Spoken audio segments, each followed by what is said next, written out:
À l'occasion de la sortie de la bande-annonce officielle du nouveau film Top Gun avec Tom Cruise, revenons sur la moto qui a contribué au succès du premier film, la Kawasaki 900 GPZR Ninja. Véritable tête brûlée, amateur de sensations fortes et de vitesse, Maverick enfourche une Kawasaki 900 GPZR Ninja lorsqu'il ne pilote pas un avion de chasse. Une machine puissante qu'il conduit sans casque et avec laquelle il n'hésite pas à faire la course avec un F-14 Tomcat. Ce film culte a contribué à populariser la pratique de la moto dans les années 80 et surtout à redorer son blason. Ici, le héros n'est ni un chef de gang, ni même un voyou. Maverick est simplement un jeune pilote audacieux épris de vitesse et de liberté, et qui parvient qui plus est à séduire facilement au guidon de sa Kawasaki. La GPZ 900R Ninja est la première moto au monde à atteindre un rapport poids-puissance inférieur à 2, avec 116 chevaux pour 228 kg à sec.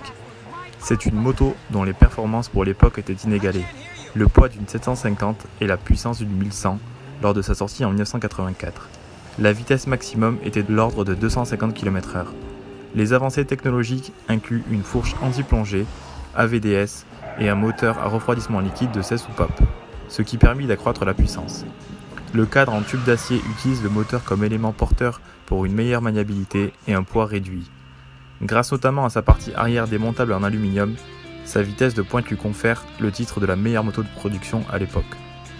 La GPZ 900R était la première moto Kawasaki à être officiellement commercialisée sous l'appellation Ninja. En France, la moto reste dans les mémoires pour sa course victorieuse contre le TGV entre Paris et Marseille en 85, course organisée par le magazine Moto Revue. Dans ce nouvel opus, Maverick troque sa Ninja de 1986 contre une Ninja H2. La Ninja H2 ravira les connaisseurs avec un festival visuel de détails.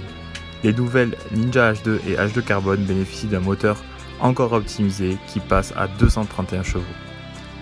Les H2 suralimentés sont les motos de série les plus puissantes jamais produites.